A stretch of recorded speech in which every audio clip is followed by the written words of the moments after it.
ಕಾರ್ನ ಸ್ಟಾರ್ಟ್ ಮಾಡಿದಾಗ ಇಲ್ಲ ಕಾರ್ನ ರನ್ ಮಾಡ್ಬೇಕಾದ್ರೆ ಈ ಇಂಜಿನ್ ವಾರ್ನಿಂಗ್ ಲೈಟ್ ಅಥವಾ ಮಾಲ್ ಫಂಕ್ಷನ್ ವಾರ್ನಿಂಗ್ ಲೈಟ್ ಅಂತ ಏನ್ ಕರಿತೀವಿ, ಈ ಲೈಟ್ ಬರುತ್ತೆ. ಬಂದಾಗ ಏನ್ ಮಾಡ್ಬೇಕು ಅನ್ನೋದನ್ನ ನಾನು ನಿಮ್ಗೆ ಲಾಸ್ಟ್ ವಿಡಿಯೋದಲ್ಲಿ ಹೇಳಿದ್ದೀನಿ. ಹಾಗೇನೆ ಅದನ್ನ ನೀವೇ ಹೇಗೆ ಕ್ಲಿಯರ್ ಮಾಡ್ಬೋದು ಅಥವಾ ಮನೆಯಲ್ಲೇನೆ ನೀವು ಅದನ್ನ ಕೆಲವೊಂದು ಸ್ಟೆಪ್ಸ್ ಗಳನ್ನ ತಗೊಳ್ಳೋದ್ರಿಂದ ಹೇಗೆ ಕ್ಲಿಯರ್ ಮಾಡೋದನ್ನ ಈ ವಿಡಿಯೋದಲ್ಲಿ ನಿಮ್ಗೆ ಎಕ್ಸ್ಪ್ಲೈನ್ ಮಾಡ್ತೀನಿ. ಯಾಕಂದ್ರೆ ಈ ಲೈಟ್ ನ ಕೆಲವೊಂದ್ಸಲ ಇದು ಸಿಂಪಲ್ ಆಗಿರುತ್ತೆ, ಕೆಲವೊಂದು ಸಿಂಪಲ್ ಸ್ಟೆಪ್ಸ್ ನ ನೀವು ತಗೊಳ್ಳೋದ್ರಿಂದ ಈ ಲೈಟ್ ನ ಕೂಡ ಕ್ಲಿಯರ್ ಮಾಡಬಹುದು. ಇಲ್ಲ ಕೆಲವೊಂದು ಕೇಸ್ಗಳಲ್ಲಿ ನೀವು ಅದನ್ನ ಪ್ರೊಫೆಷನಲ್ಸ್ ಹತ್ರ ತಗೊಂಡೋಗ್ಬೇಕಾಗತ್ತೆ, ವರ್ಕ್ಶಾಪ್ ಗೆ ತಗೊಂಡೋಗ್ಬೇಕಾಗತ್ತೆ. ಹೇಗೆ ಅದನ್ನ ಮಾಡೋದನ್ನ ಈ ವಿಡಿಯೋದಲ್ಲಿ ನಾನು ನಿಮ್ಗೆ ತಿಳಿಸ್ಕೊಡ್ತೇನೆ. ಇದು ಕಾರ್ ಗುರುಜಿ ಕನ್ನಡ ಯೂಟ್ಯೂಬ್ ಚಾನಲ್ ಹಾಗೂ ಫೇಸ್ಬುಕ್ ಪೇಜ್. ನಾನು ನಿಮ್ಮ ಆಶೀಶ್ ಶೆಟ್ಟಿ.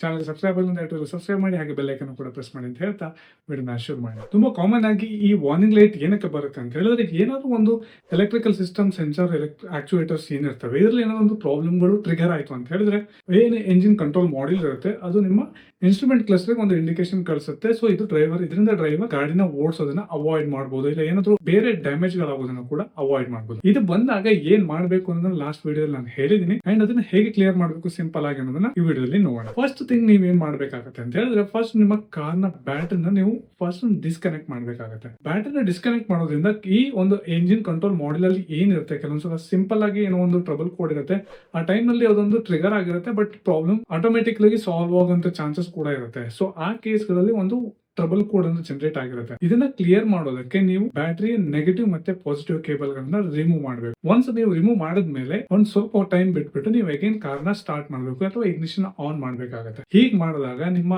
ಏನು ಎಲೆಕ್ಟ್ರಿಕ್ ಕಂಟ್ರೋಲ್ ಮಾಡ್ಯೂಲ್ ಇದೆ, ಸೊ ಅದರಲ್ಲಿರುವಂತಹ DTC ಅನ್ನೋದು ಕ್ಲಿಯರ್ ಆಗುತ್ತೆ. ಹಾಗೇನೆ ನಿಮ್ಮ ಕಾರ್ ನಲ್ಲಿ ಏನು ಮ್ಯಾಲ್ ಫಂಕ್ಷನ್ ಇಂಡಿಕೇಶನ್ ಲ್ಯಾಂಪ್ ಬಂದಿರುತ್ತೆ, ಸೊ ಆ ಲೈಟ್ ಕೂಡ ಕ್ಲಿಯರ್ ಆಗುತ್ತೆ. ಸೆಕೆಂಡ್ ಸ್ಟೆಪ್ ಏನಂತ ಹೇಳಿದ್ರೆ, ಎಲ್ಲಾ ಟೈಮಲ್ಲೂ ನೀವು ಯಾವಾಗ ನೀವು ನೆಗೆಟಿವ್ ತೆಗೆದು ಹಾಕ್ತೀರಾ ಬ್ಯಾಟರಿದು, ಆ ಟೈಮಲ್ಲೂ ಕೂಡ ಈ ವಾರ್ನಿಂಗ್ ಲೈಟ್ ಅನ್ನೋದು ಕ್ಲಿಯರ್ ಆಗೋದಿಲ್ಲ. ಆ ಟೈಮಲ್ಲಿ ಏನ್ ಮಾಡ್ಬೇಕಂತ ಹೇಳಿದ್ರೆ, ನೀವು ಕಾರ್ನ ಒಂದು ಸ್ವಲ್ಪ ಡಿಸ್ಟೆನ್ಸ್ ಡ್ರೈವ್ ಮಾಡ್ಬೇಕಾಗತ್ತೆ. ಇದನ್ನ ಡ್ರೈವ್ ಮಾಡೋದ್ರಿಂದ ಕಾರಲ್ಲಿ ಇರುವಂತಹ ಸಿಸ್ಟಮ್ ಏನಿರುತ್ತೆ, ಸೊ ನೀವೇನೊಂದು ಸಣ್ಣ ಪ್ರಾಬ್ಲಮ್ ನ ಸಾಲ್ವ್ ಮಾಡಿರ್ತೀರಾ, ಇನ್ನೊಂದು ವೈರಿಂಗ್ ನ ಫಿಕ್ಸ್ ಮಾಡಿರ್ತೀರಾ, ಇಲ್ಲ ಒಂದು ಯಾವ್ದೋ ಸೆನ್ಸರ್ ನ ರಿಪ್ಲೇಸ್ ಮಾಡಿರ್ತೀರಾ. ಸೊ ಆ ಟೈಮ್ ಅಲ್ಲಿ ನಿಮ್ಗೆ ಆ ಟ್ರಬಲ್ ಕೋಡ್ ಒಂದು ಸಿಸ್ಟಮ್ ಅಲ್ಲಿ ಹಾಗೆ ಇರುತ್ತೆ. ಇವನ್ ಪ್ರಾಬ್ಲಮ್ ಸಾಲ್ವ್ ಆದ್ಮೇಲೆ ಅದು ಕ್ಲಿಯರ್ ಆಗ್ಬೇಕಂತ ಹೇಳಿದ್ರೆ ಕಾರ್ ಸ್ವಲ್ಪ ಡ್ರೈವ್ ಆಗ್ಬೇಕಾಗತ್ತೆ. ಒಂದು ಸರ್ಟನ್ ಕಿಲೋಮೀಟರ್ಸ್ ನೀವು ಡ್ರೈವ್ ಮಾಡಿದ್ಮೇಲೆ ವಾರ್ನಿಂಗ್ ಲೈಟ್ ಅನ್ನೋದು ಕ್ಲಿಯರ್ ಆಗುತ್ತೆ. ಸೊ ಅದರಿಂದ ನಿಮ್ಗೆ ಸಿಸ್ಟಮ್ ನಲ್ಲಿ ಏನು ಟ್ರಬಲ್ ಕೋಡ್ ಇದೆ ಅದು ಅರೇಂಜ್ ಆಗುತ್ತೆ. ಸೇಮ್ ವೇ ಈ ವಾರ್ನಿಂಗ್ ಲೈಟ್ ಅನ್ನೋದು ಕೂಡ ಕ್ಲಿಯರ್ ಆಗುತ್ತೆ. ಅಂಡ್ ಮೂರನೇ ಸ್ಟೆಪ್ ಏನಪ್ಪಾ ಅಂತ ಹೇಳಿದ್ರೆ, ಈ ಫಸ್ಟ್ ಹೇಳಿದಾಗಿ ಎರಡು ಏನ್ ಸ್ಟೆಪ್ ನಾನು ಫಾಲೋ ಮಾಡಿ ಅಂತ ಹೇಳಿದ್ರೆ, ಅದರಲ್ಲೂ ಕೂಡ ನಿಮ್ಮ ವಾರ್ನಿಂಗ್ ಲೈಟ್ ಅನ್ನೋದು ಕ್ಲಿಯರ್ ಆಗಿಲ್ಲ ಅಂತ ಹೇಳಿದ್ರೆ, ಈ ಸ್ಟೆಪ್ ನಲ್ಲಿ ನೀವು ಸ್ಕ್ಯಾನರ್ ಟೂಲ್ ನ ಯೂಸ್ ಮಾಡಲೇಬೇಕಾಗತ್ತೆ.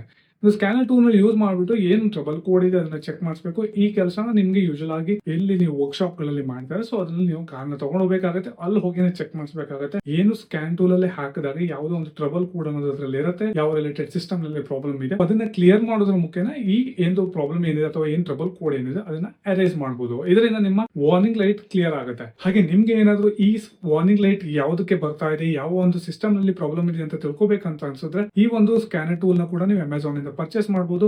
ಇದರಿಂದ ನಿಮ್ಗೆ ಯಾವ ಸಿಸ್ಟಮ್ ನಲ್ಲಿ ಪ್ರಾಬ್ಲಮ್ ಇದೆ ಅನ್ನೋದು ಕೂಡ ಒಂದು ಐಡಿಯಾ ಇರುತ್ತೆ. ಇದಾಗಿತ್ತು ಇವತ್ತಿನ ವಿಡಿಯೋ. ಅಂಡ್ ಇದರಲ್ಲಿ ನಾನು ನಿಮ್ಗೆ ವಾರ್ನಿಂಗ್ ಲೈಟ್ ನ ಹೇಗೆ ಕ್ಲಿಯರ್ ಮಾಡೋದು ನೀವೇ ಮನೆಯಲ್ಲಿ ಕೂಡ ಅಂತ ಹೇಳೋದನ್ನ ಇದರಲ್ಲಿ ನಾನು ನಿಮ್ಗೆ ತಿಳಿಸ್ಕೊಟ್ಟಿದ್ದೀನಿ. ಅಂಡ್ ವಿಡಿಯೋ ಇಷ್ಟದಲ್ಲಿ ದಯವಿಟ್ಟು ಲೈಕ್ ಮಾಡಿ, ಶೇರ್ ಮಾಡಿ. ಹಾಗೆ ಮುಂದಿನ ವಿಡಿಯೋದಲ್ಲಿ ಮತ್ತೆ ಸಿಗೋಣ. ಅಲ್ಲಿವರೆಗೂ ನಮಸ್ಕಾರ.